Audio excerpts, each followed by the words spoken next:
जिन्दगीमा रमाइलो भन्ने कुरा त फुस्स किटली बम्काखेरि कहाँ पो गयो होला रेन मेरो त देख्दै मान्छे मेरो जिन्दगी जिरो माला देख्दा अचम्म छ बा मेरो जिन्दगी त रमाइलोको र भन्ने छैन फेरि यी खडौस खडौस सँग मेरो जिन्दगी चल्ला छ भयो भने व्यापार देबौ सँगै कोही त झिक्दै दिन लाग्यो त हात लेजर लिभर हुन्छ लेजर कहाँ लाग्यो गयो अब एगो यति छ थाहा छ तँलाई कति पुगेछ थाहा छ तँलाई हेरेको थिएँ भाइ हुने त काहीँ घुम्नु गयो अब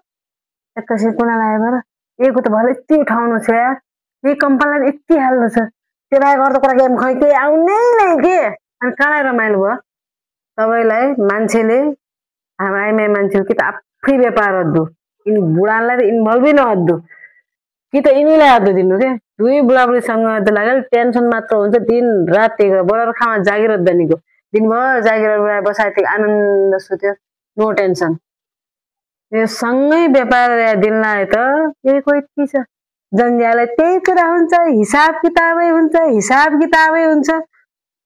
रमाइलो भन्ने के छ सिकेको छौ अहिलेसम्म देखेको छैन मैले त अब बाहिर आउने भन्ना ने तेरो त बाहर तिमीहरू बाहर हुन्छ यो मान्छेले आफू रमाउने न मलाई रमाउनु दिने तपाईँलाई मान्छेले बुढालाई इन्भल्भ चाहिँ कहिले नहुँदो रहेछ व्यापार मैले चाहिँ थाहा पाएँ उसले खाइसो मुखलाई मोबाइल ज्याक्का फपै हान्छ पागल गरेर मैले नजिक लाउने एक कम्पनीलाई बाँकी केही छैन त मैले खोज्दा मान्छे अक्षर मैलो